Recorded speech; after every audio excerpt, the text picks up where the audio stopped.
Portland, Oregon, December 18, 2025, 4:47 in the afternoon. The temperature had dropped to 28 degrees Fahrenheit. Ice crystals formed geometric patterns on car windows. Steam rose from manhole covers in ghostly plumes that dissipated into gray December sky. Christmas lights blinked in storefront windows, cheerful and oblivious to the suffering 10 feet below them. And on the corner of 5th and Morrison, a 10-year-old girl was dying. Her name was Lily Brennan. She weighed 78 pounds, 15 pounds less than she should have. Her blonde hair hung in matted tangles around a face that had once been pretty before 297 days of running had carved away everything soft. Her feet were bare against frozen concrete. Not because she'd lost her shoes, because she'd traded them 3 weeks ago for a sandwich she'd given entirely to the puppy shivering in her arms. The puppy was a German shepherd, 4 months old, black and tan fur dulled by dirt and hunger. The girl had named her Grace. It was the last word her mother had spoken before dying. Grace, said with a final exhale that Lily heard every night in her dreams. Lily stood in the center of a crowd that pretended not to see her. 53 people, she'd counted them all. Businessmen in wool coats hurrying to happy hour. Women with shopping bags full of gifts they'd wrap for families who love them. College students with expensive headphones. Their biggest worry whether to go home for Christmas break. All of them walking past. All of them looking away. Lily had learned something in 297 days on the streets. People don't ignore suffering because they're cruel. They ignore it because acknowledging it means they have to do something about it. And doing something is terrifying. Doing something requires sacrifice. Time, money, emotional labor. Compassion that might not be returned. So people look away. They convince themselves the suffering isn't real. Or if it is real, someone else will handle it. Someone better equipped. Someone with resources. Someone who isn't them. Lily had stopped asking for help weeks ago. She'd stopped begging for food. She'd stopped trying to explain that she wasn't a runaway, that she was running from something far worse than a bad home or strict parents. She'd stopped asking for herself. But Grace deserved better. Lily's cracked lips moved. Her voice was barely a whisper, but it carried the weight of someone who'd already decided this was the end. Please, take her. She held the puppy out toward a woman in a red coat. Designer label. Real wool. The woman's eyes flickered toward the bundle of matted fur, then away. Faster than a blink. She walked past without slowing. She'll die if she stays with me. A man in a business suit. He checked his phone, sidestepped around her like she was a piece of trash, kept walking. The phone displayed a family photo as his lock screen. 2 kids, happy, safe. Please, she's a good dog. She won't cause trouble. A couple holding hands, young, in love. They whispered to each other and crossed the street rather than walk past her. She watched them go, watched them choose comfort over compassion. Lily's arms trembled. The cold had long since stopped feeling like cold. Now it felt like nothing. Numbness spreading from her extremities toward her core. Hypothermia. She knew the word, knew the stages, had researched it at a library computer before they'd kicked her out. Stage 3 hypothermia, the final stage, the one where you stop shivering because your body has given up trying to generate heat. Grace whimpered. The puppy sensed her desperation with the clarity only animals possess. She licked Lily's frozen fingers with a tongue that felt warmer than the sun. That small gesture of unconditional love broke something inside the girl. Her knees buckled. She collapsed onto the frozen concrete, still clutching Grace. Her body shook with sobs that came from somewhere deeper than tears. Somewhere beyond grief, beyond fear, beyond hope itself. She buried her face in Grace's fur and whispered words only the puppy could hear. I'm sorry, I tried so hard, but I can't anymore. I just can't. The crowd kept moving, a river of humanity flowing around a dying rock. 53 people who would go home tonight to warm beds and hot meals and never remember the child they'd stepped over. 53 people who didn't know they were being watched. 3 blocks away, a man who'd seen children die before felt something shift in his chest. Garrett Steele had seen children die in Kandahar, in Helmand Province, in places whose names were still classified 15 years after the missions ended. He'd carried wounded kids through enemy fire while their blood soaked through his uniform. He'd held tiny hands while medics worked frantically to stop bleeding that wouldn't stop. He'd learned to separate the ones who would make it from the ones who wouldn't. Triage, cold, necessary. He'd thought nothing could surprise him anymore. Thought he'd built walls high enough and thick enough to protect himself from feeling too much, from caring too much, from breaking when breaking meant you couldn't function. He'd been wrong. Garrett was 40 years old, Chief Petty Officer, United States Navy, retired, 18 months removed from his last deployment. He had the kind of face that looked carved rather than born. Sharp cheekbones that could cut glass, jaw that belonged on a statue. Eyes the color of winter storms, gray with flecks of blue that turned dark when he was angry. Gray threaded through his close-cropped hair and the beard he kept military short. 205 pounds of muscle wrapped in a body that had been shot, stabbed, blown up, and stitched back together so many times the VA doctors had stopped counting scars and started asking if he was sure he was human. He walked with a slight limp, left leg, shrapnel from an improvised explosive device outside Kabul. The kind of wound that ended careers even when it didn't end lives. Beside him walked the only partner he'd ever truly trusted, Phantom, 6 years old, 85 pounds, a pure German shepherd. Black and tan coat, darker than regulation, with a patch of white on his chest, where scar tissue had grown over shrapnel wounds. His right flank bore a jagged line where metal had torn through muscle and nearly severed his spine. 3 tours in Afghanistan. 47 improvised explosive devices detected and neutralized. More lives saved than either of them could count. They'd retired together. Garrett had made sure of that. When the brass wanted to euthanize Phantom after the injury, Garrett had looked his commanding officer in the eye and said 7 words that ended his military career. We go together or we don't go. So they'd come home. 2 warriors without a war. Living in a borrowed apartment owned by a friend who didn't ask questions. Surviving on disability checks in the kind of silence that only combat veterans understand. The silence of men who'd done things they couldn't talk about in places they couldn't name. Today they were walking because staying inside meant thinking.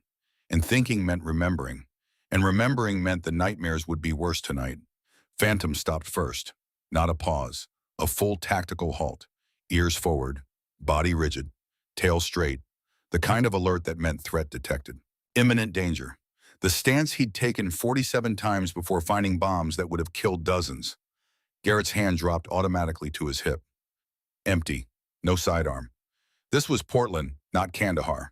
Civilians didn't carry weapons openly, but muscle memory doesn't forget 15 years of training. What is it, boy? Phantom's lips pulled back. Not a snarl. A warning growl. Low, controlled, specific. The sound he made when he'd detected something wrong but hadn't identified the exact nature of the threat. Garrett followed the dog's line of sight. The crowd on the corner.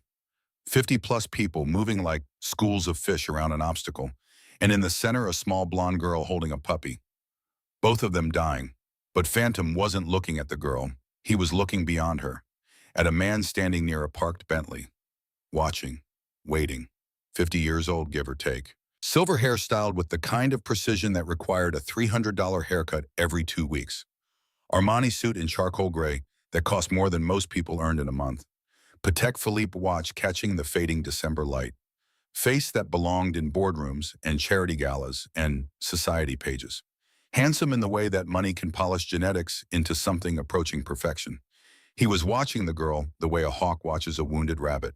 Patient, calculating, certain. Phantom growled again.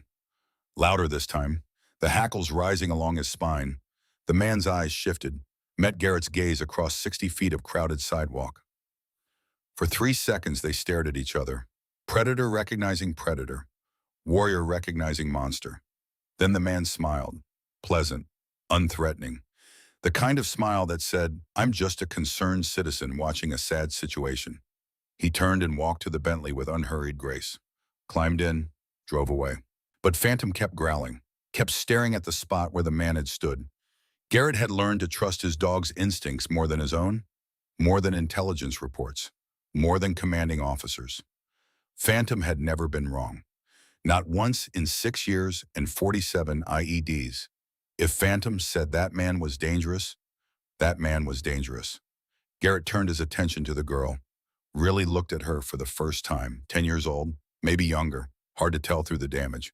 Hypothermic, malnourished, frostbite blackening the tips of her toes. She'd been outside for weeks at minimum, maybe months, and she was giving up. He'd seen that look before, in soldiers who'd been pushed past their breaking point, in civilians caught in war zones with no escape, in people who'd decided that death was preferable to one more day of suffering, the look of someone who'd stopped fighting. The crowd kept moving around her like water around stone. 53 people. Not one stopped.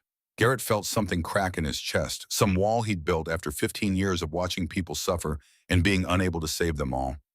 A wall that had kept him functional, professional, detached, alive. It shattered. He moved through the crowd with the efficiency of someone who'd spent a career clearing rooms in hostile territory. Bodies parted. He didn't ask, didn't excuse himself. He simply moved. Unstoppable force meeting movable objects. Phantom stayed at his side, protective instinct fully engaged. Garrett knelt beside the girl. She didn't look up, didn't acknowledge him, just kept her face buried in the puppy's fur, whispering apologies into matted black and tan. Hey! His voice came out rougher than intended. Too many years shouting over gunfire and helicopter rotors. The girl's shoulders stiffened. But she didn't run. Running required energy she no longer possessed. Garrett gentled his tone, used the voice he'd learned to speak to terrified kids in Afghan villages. Soft, steady, safe. Hey kid, what's your name? Slowly, like it hurt to move, the girl lifted her head. Her eyes were blue, pale blue. The kind of blue that looked like the color had been leached out by everything she'd endured. They locked onto Garrett's face, scanned for threat, found none, then dropped to phantom, then widened with something that looked like recognition. You have a dog. Her voice was barely audible, cracked, damaged from screaming or crying or both.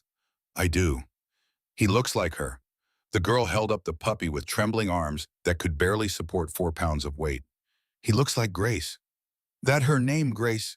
The girl nodded, a tiny motion that seemed to cost everything. My mama named her.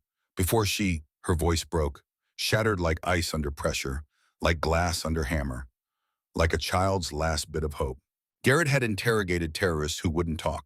He'd stared down warlords who commanded armies. He'd negotiated hostage releases in 3 languages. None of it had prepared him for the way this child's pain cut straight through every defense he'd built. Before what, sweetheart? The girl's eyes met his, held steady despite tears. Before the man in the suit killed her. She said it matter of fact, the way another kid might say before she went to work or before she made dinner. Trauma had stolen her ability to process horror as horror, had turned murder into simple statement of fact. Garrett's hand tightened on Phantom's collar. The dog sensed the shift in his handler's mood and pressed closer to the girl, offering protection to this small broken thing. What's your name? Lily Brennan. I'm Garrett. Can you tell me why you're out here alone? Lily's face went white, whiter than the cold could account for. Her grip on Grace tightened until the puppy whimpered in discomfort. I can't go back. Please don't make me go back. I'll do anything. I'll give you Grace. I'll disappear. Just please don't make me go back to them. Back to who? Lily shook her head violently.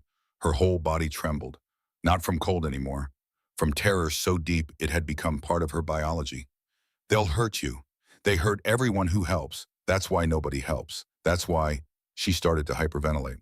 Chest heaving, lips turning blue, eyes unfocused. Garrett recognized the signs. Panic attack. He'd had enough of them himself in the 18 months since retirement to know the drill. Lily, look at me. She couldn't. Her eyes had gone somewhere else, somewhere dark. Lily, I need you to breathe. Can you do that for me? I can't. Yes, you can. Watch me. Garrett demonstrated. Slow inhale through the nose. Hold for 4 count. Exhale through the mouth. The technique the Navy had taught him. The technique that had kept him functional through 15 years of seeing things no human should see. In through the nose. Out through the mouth. That's it. Just like that. Lily mimicked him. Her breathing gradually slowed. Grace stopped squirming and pressed against her chest as if trying to absorb her fear and carry it away. Good girl, you're doing great. Now I'm going to ask you something and I need you to answer honestly. Okay. Lily nodded. When did you last eat? The girl's eyes dropped, shame flooding her face like a wave. I don't know, 2 days, maybe 3. And Grace, when did she last eat? I gave her my food. Lily's voice turned fierce despite her weakness, defiant despite her defeat. She needs it more than me. She's just a puppy. She didn't ask for any of this. She didn't do anything wrong. Garrett felt something he hadn't felt in 18 months. Not since the day he'd carried his last wounded teammate off a battlefield and watched him die despite everything the medics tried. Purpose. He made a decision that would change everything. Lily, I'm going to make you a deal. You and Grace are coming with me right now. I'm going to get you warm, get you fed, and then you're going to tell me everything. Deal. Lily's eyes widened with fear that looked too ancient for a 10-year-old face. You can't. They'll find me. They have people everywhere. Police, social workers, judges. I'm a Navy SEAL. Garrett let the words carry their full weight. Let them settle in the space between them. I've spent 15 years fighting people who thought they were untouchable. Warlords, terrorists, men with armies and money and power. Whoever they are, I promise you, they've never faced anything like me. Lily stared at him, really stared, searching his face for the lie, the false promise, the betrayal that everyone else had delivered. She didn't find it. Her eyes moved to Phantom, who had shifted closer and was sniffing Grace with gentle curiosity. Your dog likes Grace. Phantom likes all dogs, especially brave ones. Grace is brave. She never cries even when she's scared. Lily's voice dropped to a whisper. She's braver than me. I don't think so. Garrett stood slowly, extending his hand. I think you're the bravest person I've met in a long time. Now come on, let's get you somewhere safe. Lily looked at his hand, scarred, calloused, the hand of someone who'd done violence but was offering gentleness. She reached up, her fingers were ice cold, skin rough with frostbite that would need medical attention soon. But her grip was strong, stronger than any child's grip should be. Okay. The word was barely audible. But if they find us, they won't. But if they do, then they'll wish they hadn't. Garrett helped her stand. She swayed legs unstable from malnutrition and hypothermia. He caught her before she fell, lifted her easily despite his injured leg. She weighed almost nothing. Phantom immediately positioned himself between them and the crowd, a living barrier, the way he'd been trained to protect his handler in hostile territory. Garrett turned to face the 53 people who had watched a child beg and done nothing. He memorized their faces, every single one. The skill drilled into him through countless reconnaissance missions. If any of them were part of what had hurt this girl, he would find out, and there would be consequences. He carried Lily toward his truck, an old Ford F-150 15 years past its prime but mechanically sound, the kind of vehicle that didn't attract attention in a city full of Teslas and BMWs. Phantom cleared the path, 85 pounds of protective instinct wrapped in fur and muscle and absolute loyalty. Grace, still clutched in Lily's arms, had stopped shivering. She pressed against the girl's chest, a tiny heartbeat matching Lily's. Garrett placed Lily in the back seat, lifted Phantom in beside her. The dog immediately lay down across the seat, forming a warm barrier between Lily and the cold. He's protecting me. Lily's voice held wonder, as if the concept of protection was foreign, as if she'd forgotten what safety felt like. Like a guardian. That's his job, has been for 6 years. What happened to him? Lily touched the scar on Phantom's flank, the shrapnel wound that had ended his military career. He saved my life, and a lot of other lives too. Garrett climbed into the driver's seat and started the engine. Heat began flooding the cab. Now he's retired. We both are. Sort of. Sort of. It's complicated. Garrett pulled out of the parking space and headed toward the safe house. The apartment his old teammate Isaac Vaughn kept for situations exactly like this. Navy SEALs don't really retire. We just find new missions. Lily was quiet for a moment, processing. Then so softly he almost missed it. Am I your new mission? Garrett looked at her in the rearview mirror. This tiny broken girl clutching a puppy that was probably the only thing keeping her alive. Yeah, I think you might be. The safe house was a one-bedroom apartment above a Vietnamese restaurant in a neighborhood that tourists avoided. Isaac Vaughn had set it up years ago for situations that required discretion. Witnesses who needed hiding, contacts who needed debriefing, friends who needed somewhere to disappear. Garrett carried Lily up the stairs. She was too weak to climb them herself. Phantom followed with Grace trotting at his heels. The puppy had taken to the older dog, immediately pressing against his side and following his every movement like he was pack leader. Alpha, safety. Phantom's teaching her. Lily's observation was sharp despite her exhaustion, teaching her how to be brave. Dogs are good teachers, better than humans sometimes. Garrett set her on the couch and grabbed blankets from the closet, wrapped them around her like a cocoon, found the space heater and aimed it directly at her. My mama said that. Lily's eyes filled with tears. She said dogs love you no matter what, even when you don't deserve it, even when you mess up. They just love. Sounds like a smart woman. She was. The past tense hit like a physical blow. She was the smartest, kindest, most beautiful person in the whole world.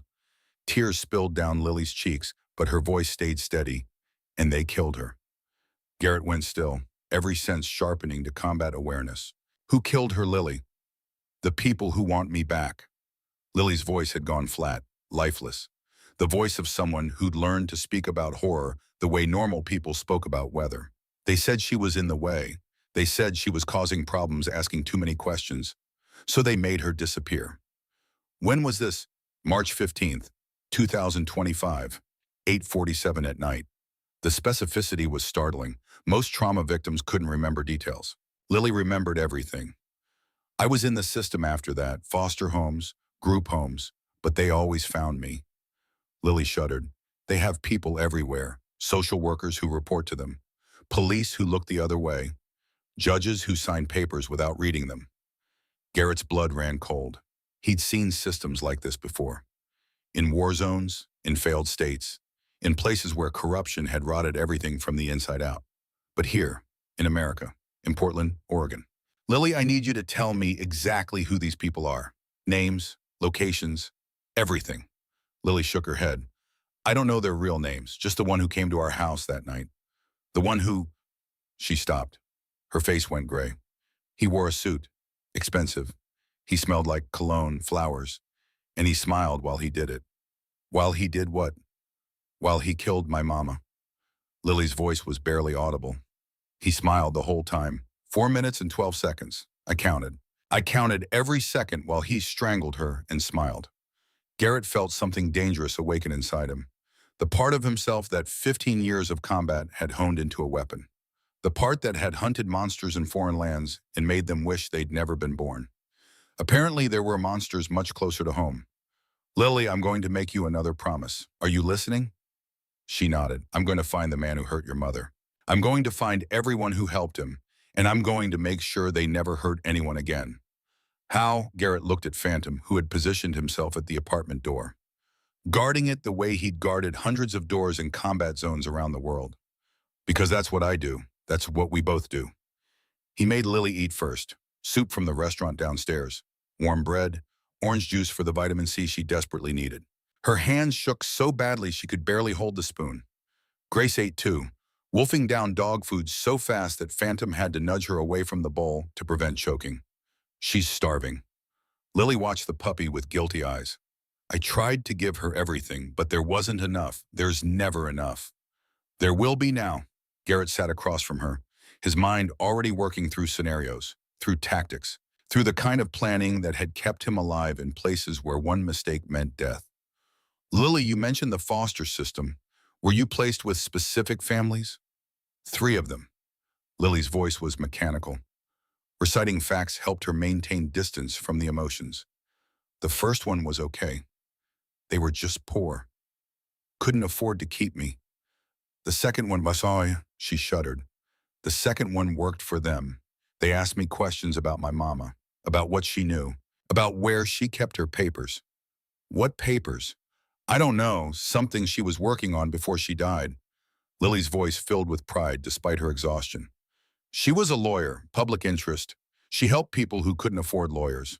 Poor people, immigrants, kids in the foster system. Garrett's tactical mind started connecting dots. A lawyer investigating the foster system, killed by people with connections to that same system. A child who knew too much being hunted through official channels. This wasn't just corruption. This was organized, sophisticated, deadly. What about the third family? Lily's face went blank, the shutdown expression of someone protecting themselves from memories too painful to process. Lily. They weren't a family. Her voice had gone mechanical again. It was a house, a big house with lots of rooms and other kids. Lots of other kids. What happened to those kids? People came and took them away, one at a time. They never came back. Lily's hands tightened on Grace. I was next. They told me I was next. Friday. They said Friday someone was coming for me. So Thursday night I ran. I took Grace and I ran. Garrett felt his heart stop. Lily, are you telling me? I don't know what they did to them. Lily's voice cracked. I don't want to know. I just know they're gone, all of them. 12 kids. And I was supposed to be number 13. Garrett stood abruptly, paced to the window, fighting to control the rage building inside him like pressure in a sealed container. He'd seen trafficking operations before, in Afghanistan, in Syria, in places where law had collapsed and predators thrived. But this was different. This was systematic, protected, hiding in plain sight behind the very systems meant to protect children. And a 10-year-old girl had been running from it for 297 days. Alone. Lily, I need to make some calls. I have friends who can help. People who investigate things like this. People who aren't part of the system. They'll find me. Lily's voice was dead. They always find me. I should have just let them take me. At least then I wouldn't have to keep running. Garrett knelt beside her, took her small, cold hands in his scarred ones. Listen to me. You are not alone anymore. You have me. You have Phantom. And I have resources these people can't imagine. He squeezed her hands gently. I've brought down warlords, Lily. I've dismantled terror cells that governments couldn't touch. Whoever these people are, they're about to learn what happens when they threaten someone under my protection. Why? Lily's eyes searched his face. Why do you care? Nobody cares. My mama cared and they killed her. Everyone else just looks away. Because I'm not everyone else. Garrett stood. And because my whole life I've been training for moments exactly like this. I just didn't know it until today. He stepped into the kitchen to make his calls, but kept Lily in sight through the doorway.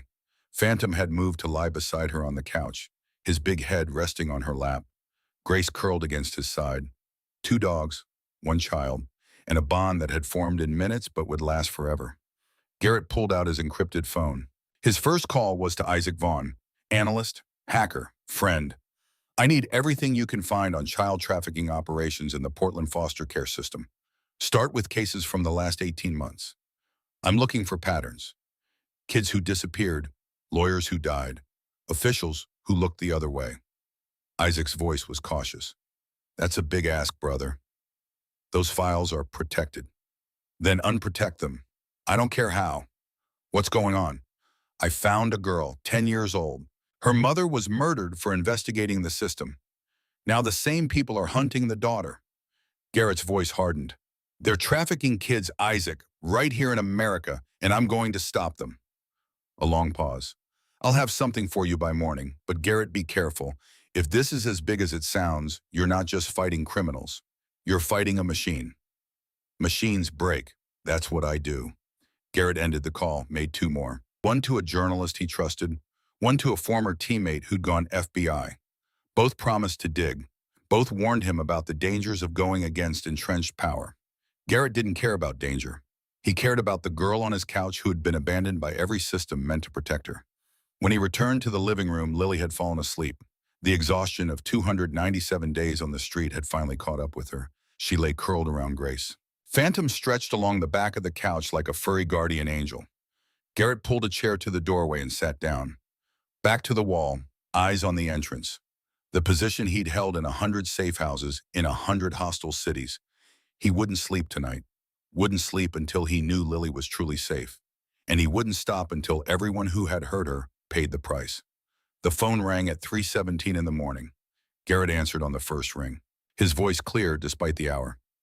What do you have? More than I expected. Isaac's voice was grim, and less than I'd hoped. Talk to me. The mother was Sarah Elizabeth Brennan, 41 years old, public interest lawyer specializing in child welfare cases, 14 years of experience, stellar reputation.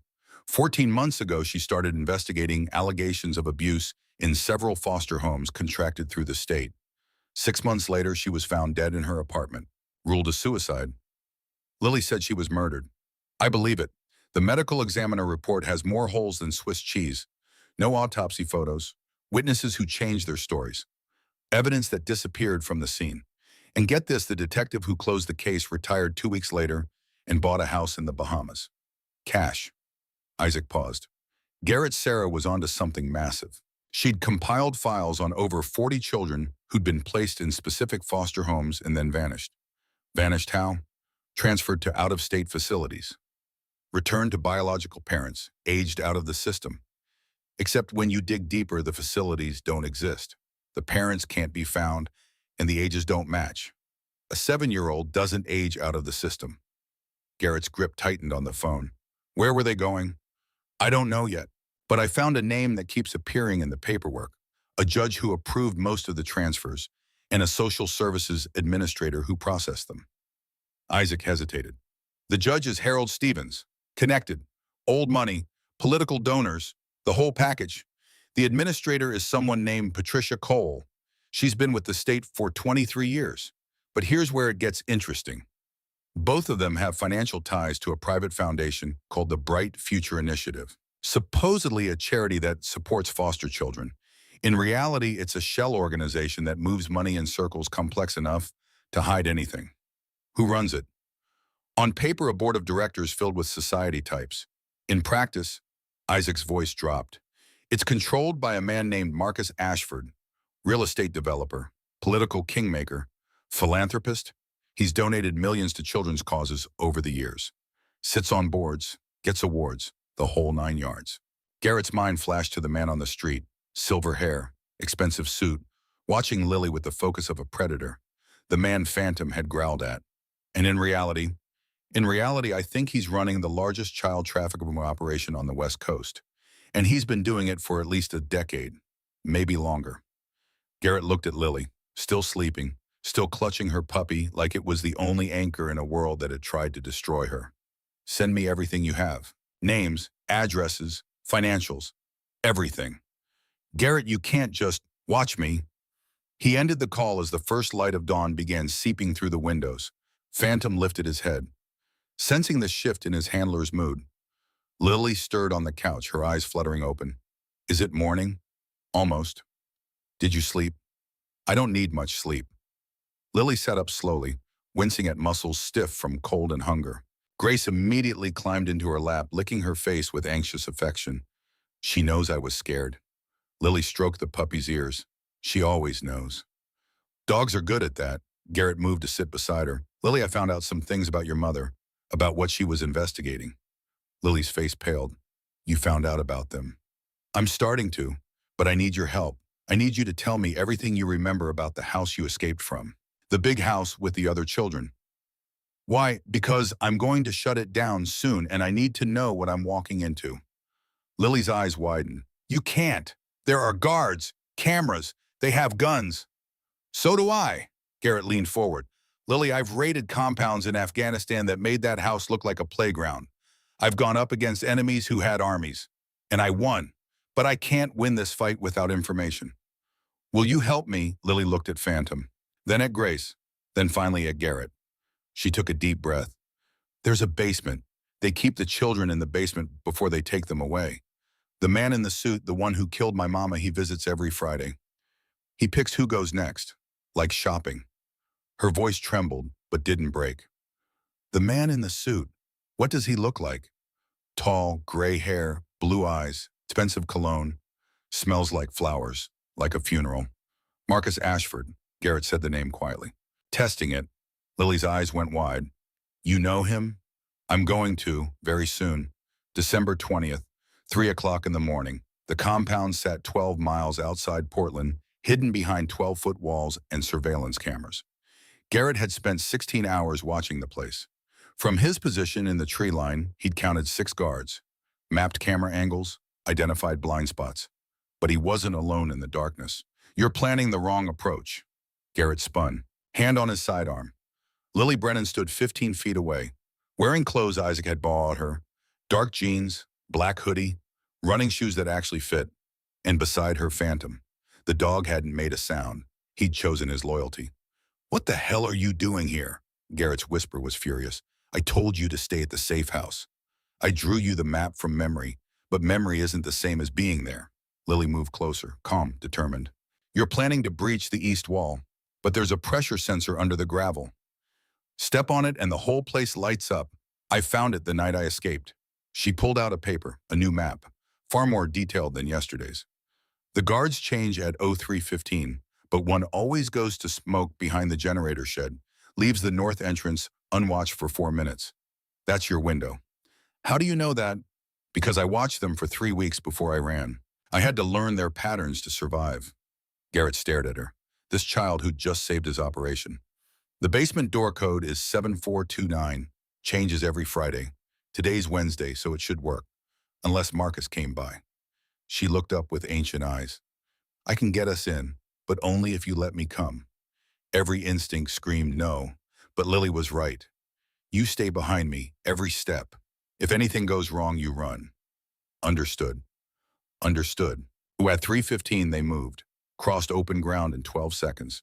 Phantom matched Lily's pace, protecting. Lily led them to the north entrance, punched in the code. 7, 4, 2, 9. Click. They were in. The basement door was reinforced steel. Lily entered the code again. The lock disengaged. Down the stairs, into darkness. The room opened up. Chain link fencing, mattresses on concrete. 12 children. A little girl, maybe feared, clutched a stuffed rabbit. Are you real? Lily knelt down. I'm real. My name is Lily. 8 months ago, I sat where you are, scared, alone. But I survived. And now I'm here to save you. The girl's lip trembled. Promise. I promise. What's your name? Emma. Okay, Emma. I need you to be brave. Can you help me get everyone ready? Emma nodded, stood, helped organize the others. An older boy spoke up. What about the hidden room? Garrett's team exchanged glances. Lily had been right. The boy showed them a panel. Pressed it. A passage opened. 3 more children inside. 15 total. Not 12. Lily had just saved 3 lives by being here. Then alarm screamed. Red lights strobed. Move, Garrett shouted. Out now! Children panicked. Emma dropped her rabbit. Lily's voice cut through chaos. Emma, look at me. You're brave. Pick up your rabbit and follow that man. He'll keep you safe.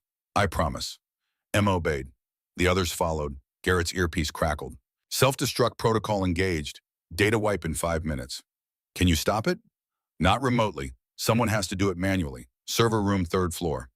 Garrett looked at the children filing upstairs. At Lily. Get them out. I'll handle the servers.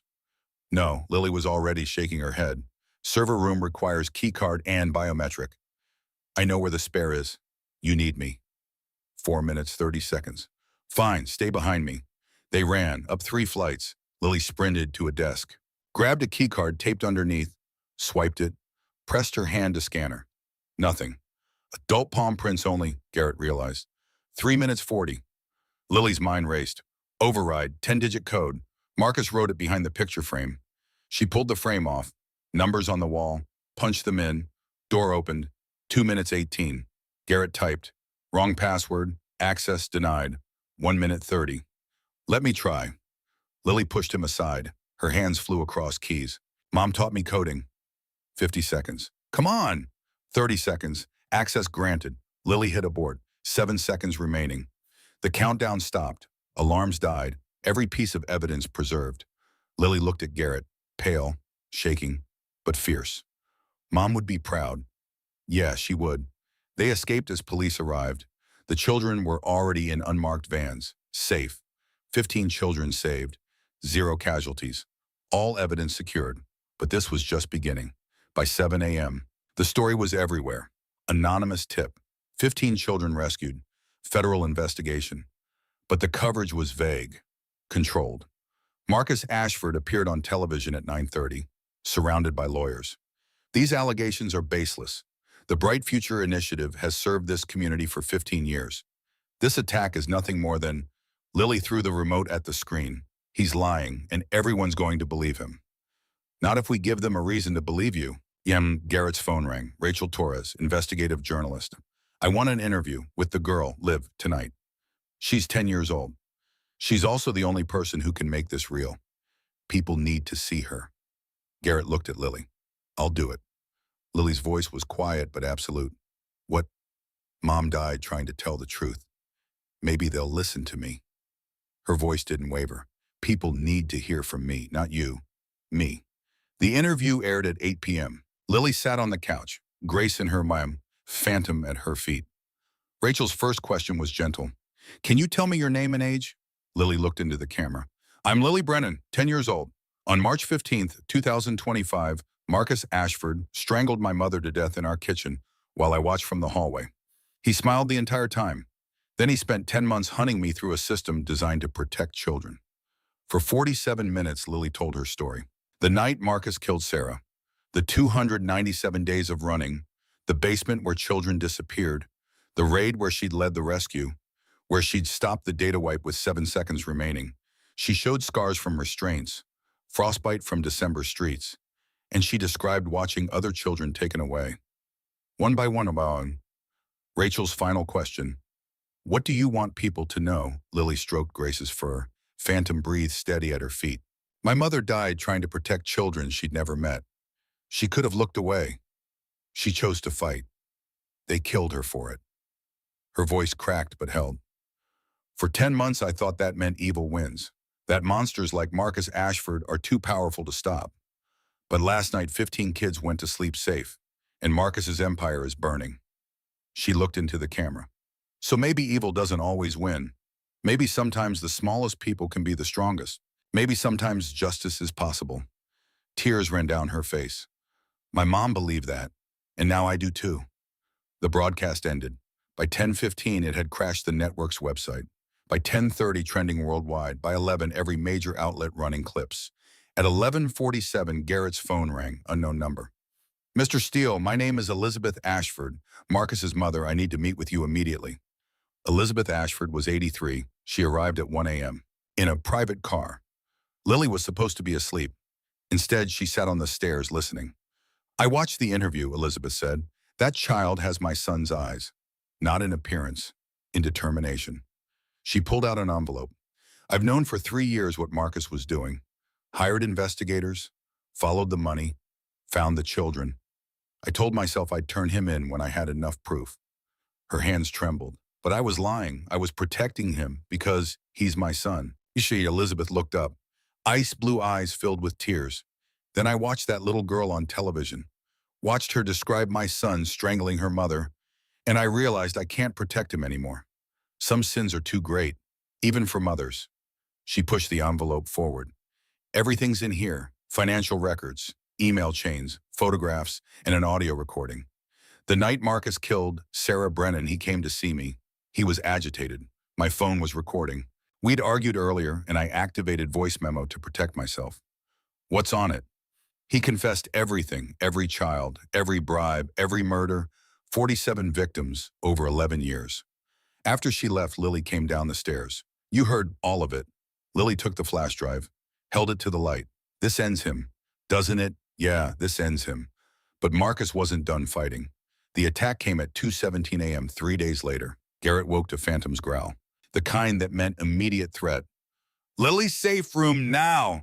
She grabbed Grace and ran. 3 SUVs pulled up, 8 men, armed, professional. Gunfire shattered windows. Garrett returned fire. Phantom launched through the broken glass. A man screamed. More gunfire.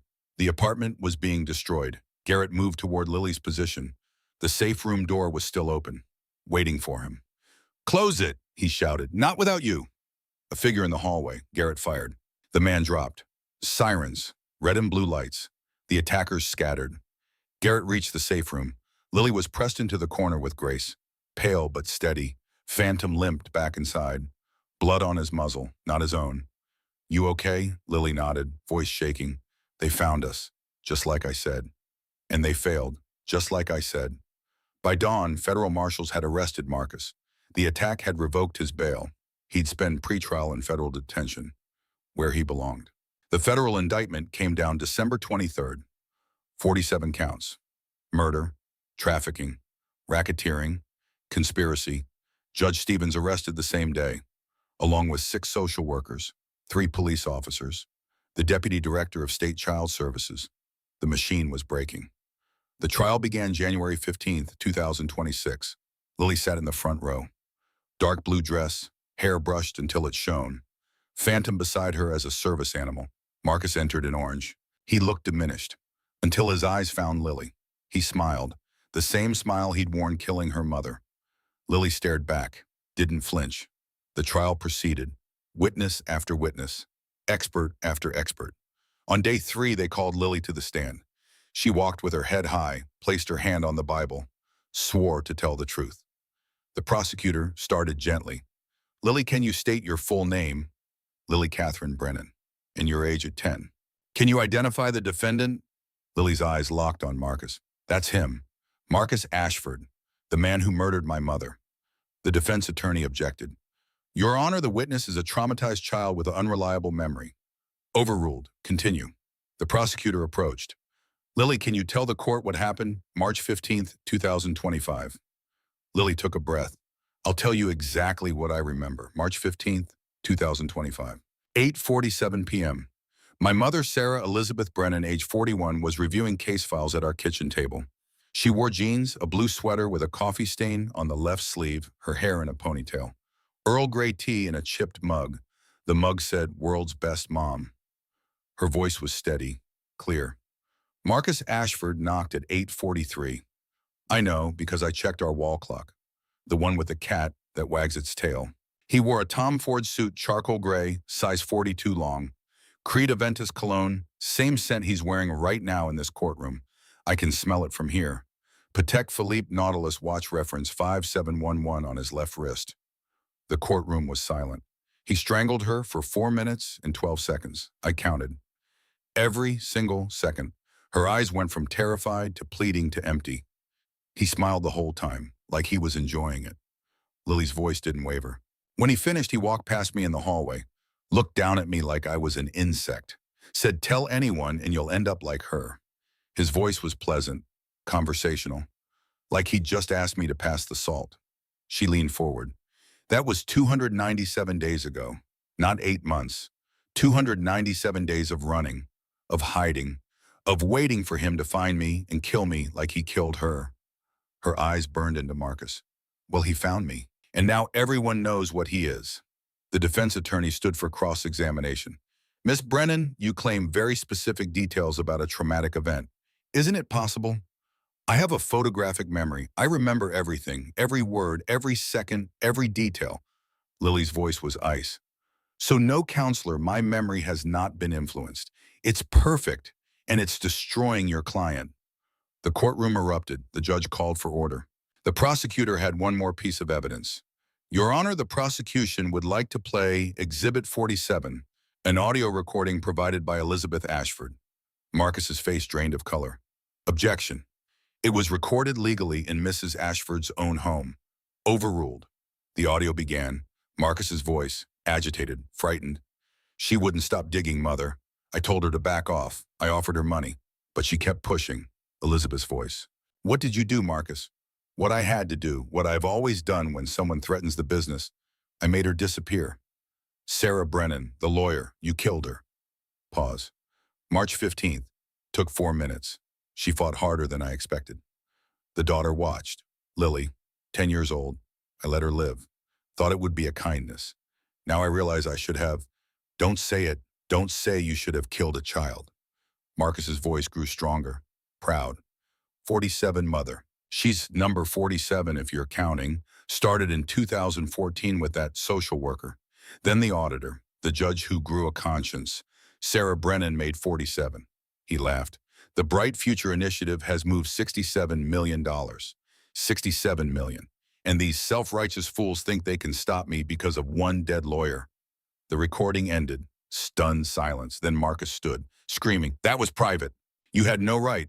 Marshals forced him down. The prosecution rested.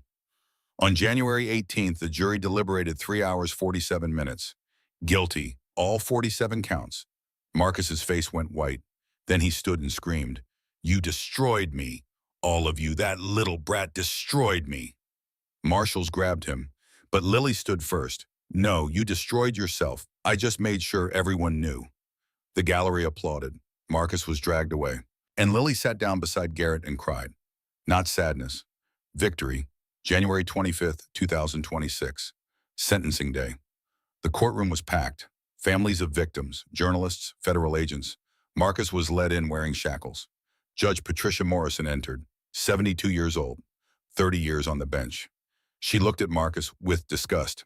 "Marcus James Ashford, a jury has found you guilty on 47 counts. Before I pronounce sentence, does the defendant wish to speak?" His lawyer stood.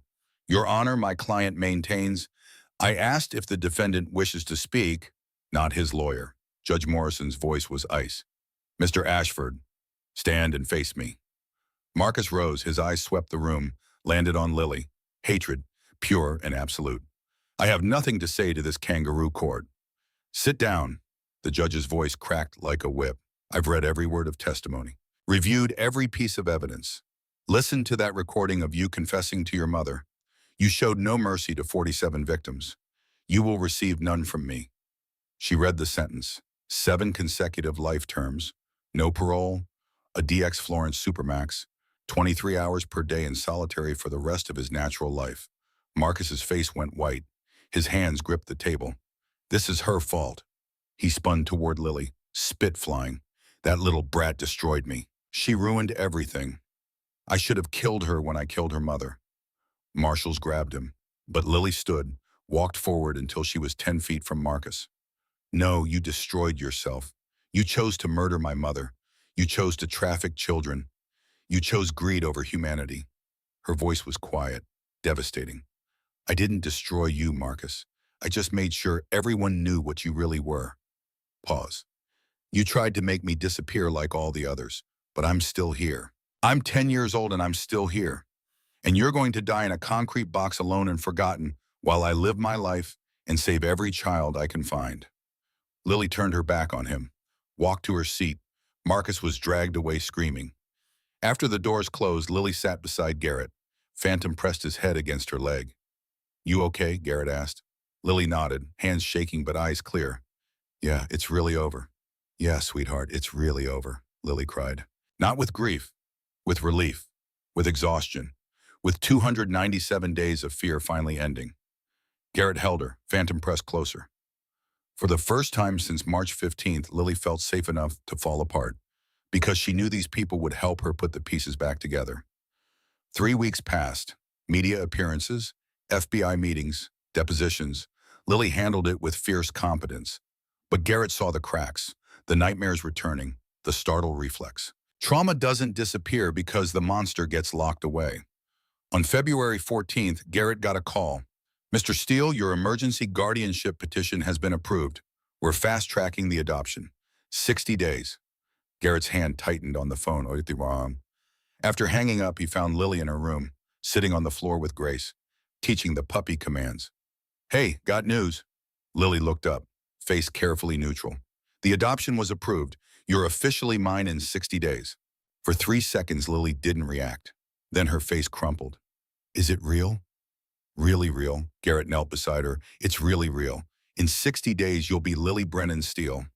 My daughter. Legally. Permanently. Forever. Lily launched herself at him, arms wrapping around his neck. I love you, Dad. The word hit Garrett like a physical force. I love you too, sweetheart. More than I knew I could love anything. March 1st, the adoption was finalized. Judge Morrison presided again. She smiled. Lily Catherine Brennan, do you understand what this adoption means? Yes, Your Honor. And is this what you want? Lily looked at Garrett, at Phantom, back at the judge. It's what I've wanted since December 18th. He's been my dad since the day he stopped when everyone else walked past. This just makes it official. Judge Morrison's eyes were bright. Then by the power vested in me, I grant this petition. Lily, you are now Lily Catherine Brennan Steele. Congratulations. She banged the gavel. Garrett picked Lily up and spun her around. She laughed, pure joy without shadow. They moved into a real house 2 weeks later. Portland suburbs. 3 bedrooms, yard for 2 dolls. Quiet street. Lily's room had east-facing windows, morning light. She'd asked for that specifically. She was done with darkness. Garrett hung Sarah Brennan's portrait on the wall, her mother smiling, forever proud. But living normally wasn't easy.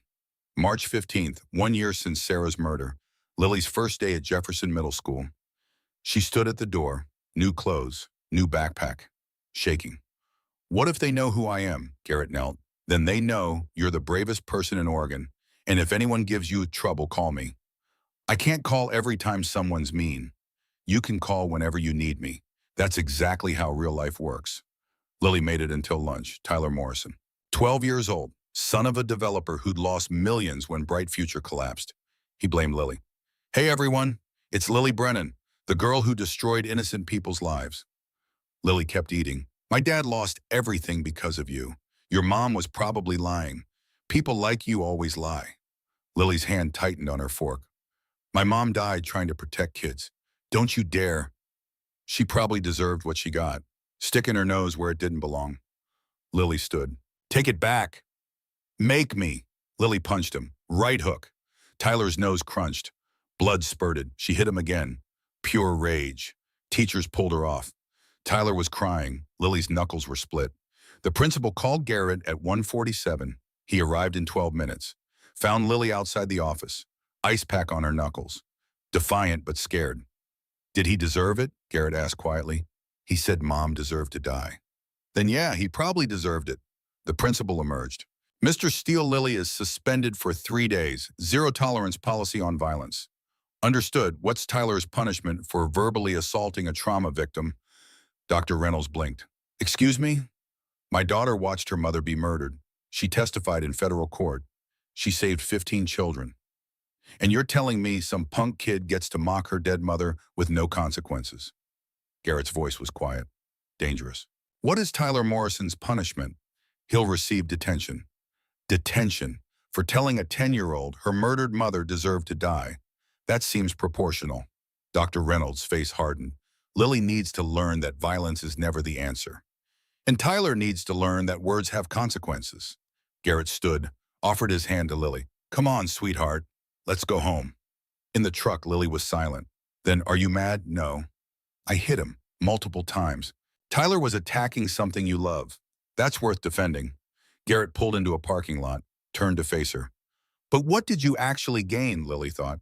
Nothing. He's still a jerk. I'm still suspended. Everyone thinks I'm violent. Exactly. Violence felt good in the moment, right? Yeah. But the satisfaction faded, and what's left is consequences you didn't want. That's the lesson. And what should I have done? Been so successful and happy that people like Tyler become irrelevant. Living well is the best revenge. Lily nodded slowly. Mom used to say that. Don't let them make you small, Lily. Grow bigger than their hate.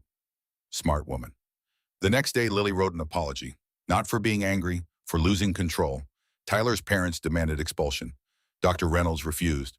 Lily served her suspension. Garrett taught her meditation, breathing exercises, processing rage without losing control. On the 4th day, she returned with her head high. Tyler avoided her completely. Lily had learned something valuable. She was strong enough to hurt people, but also strong enough to choose not to. That made her stronger than Marcus could ever be. April brought news. Isaac called at 6 a.m. Marcus Ashford is dead. Garrett went cold. What? Found in his cell at ADX Florence. Apparent suicide. Sheet around his neck. He'd just been cleared from suicide watch. When, sometime between midnight and 0400, he left a note. Papers rustled. Confession. 12 more victims we didn't know about. Names, dates, locations. Last line says, I will not give them the satisfaction of watching me rot, but I will give them the truth. All of it. Garrett told Lily over breakfast. She stared at her cereal. I thought I'd feel happy, or relieved. Her voice was small, but I just feel empty. That's normal. Closure isn't always clean. Did he suffer? The question surprised Garrett. I don't know. Does it matter? I don't want to be the kind of person who's glad someone suffered. Even him. Mom wouldn't want that. Lily looked up, eyes clear despite tears. But I am glad he can't hurt anyone else. Is that okay? Yeah, sweetheart, that's okay. That's healthy.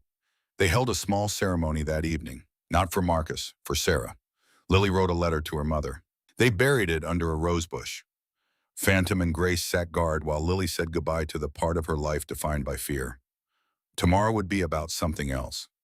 Hope. May brought the news they'd been waiting for. Marcus's confession included locations. 12 burial sites. One was an abandoned mill property off Highway 26. Sarah Brennan's body was found there, along with 4 others. The FBI called May 3rd. Miss Brennan, I'm Special Agent Williams. We've located and identified your mother through dental records. I'm very sorry for your loss. Lily's hand found Garrett's. Thank you. Can I bury her properly now? Yes, we'll release the remains within 48 hours. After the call, Lily sat in silence. I want to see her.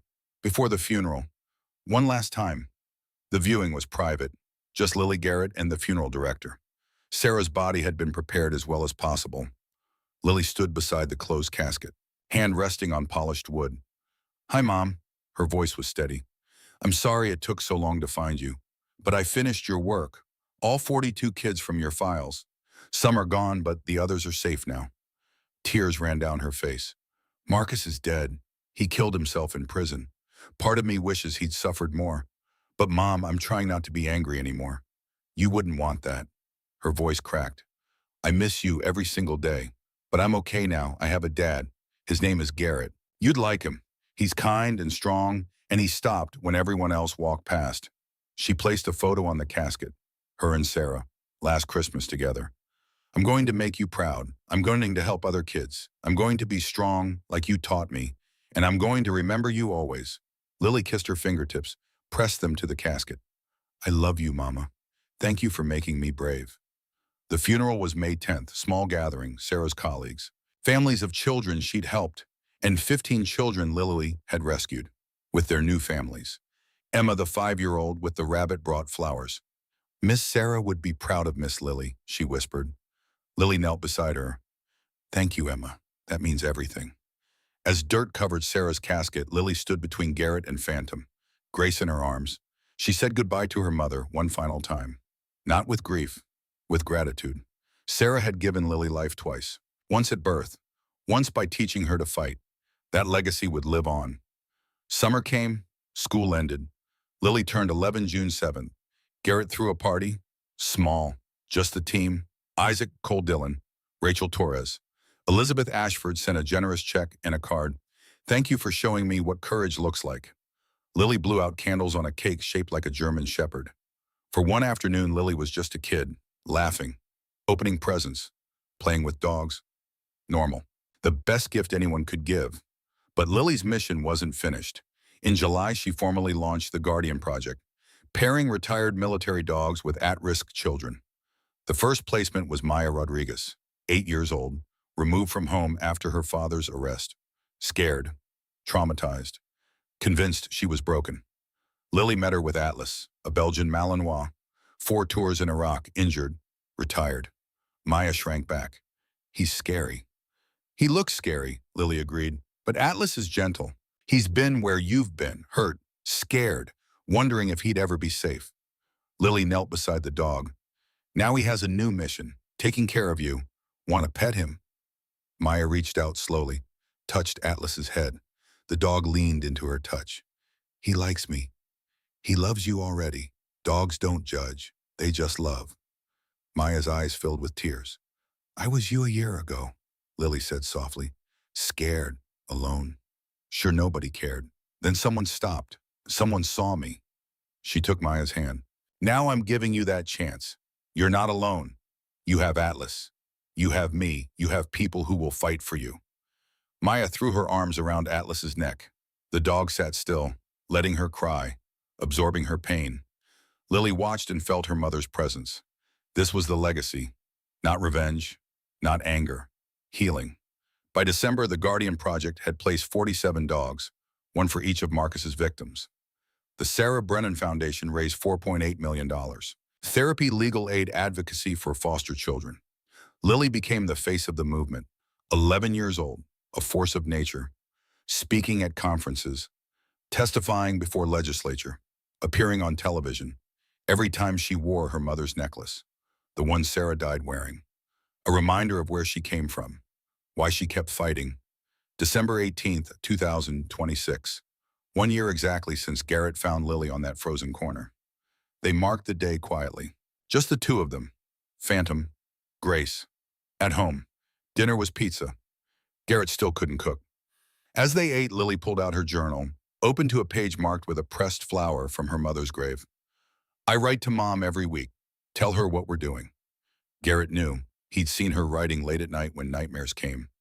What are you telling her tonight? Lily's pen moved across the page. Dear Mom, today marks 1 year since Garrett stopped. 1 year since I learned that not everyone walks past. The Guardian Project has placed 147 military dogs, one for each day you spent investigating. The Sarah Brennan Foundation has helped 321 kids escape bad situations. Marcus died in prison. I thought I'd feel happy. Mostly I just feel tired, tired of hating, ready to focus on healing. I have a dad now, a real one who shows up and stays and loves me. I have dogs who guard my dreams. I have a mission that gives me purpose. I miss you every single day. But Mom, I'm not just surviving anymore. I'm living. I'm helping others live too. Thank you for being brave. Thank you for teaching me to be brave too. I love you. Always. Lily. She closed the journal, looked at Garrett. You okay? Yeah, she smiled, real and warm. I really am. Outside, snow began to fall, soft and clean, covering the city, covering the street corner where a little girl had begged strangers to save her dog. That corner was empty now, just another piece of sidewalk. But Lily Brennan remembered, and because she remembered, she would never let another child feel that alone. Phantom's head rested on her lap. Grace snored from the couch. Garrett loaded the dishwasher. This was family. Hard-won, scarred, but real. Tomorrow the work would continue. More children to help, more dogs to place, more futures to save. But tonight, Lily Brennan allowed herself to simply be 11 years old. Safe, loved, home. She'd been running for 297 days. She'd been fighting for 365. And she'd be healing for the rest of her life. That was okay. Healing takes time. But she had time now. She had all the time in the world.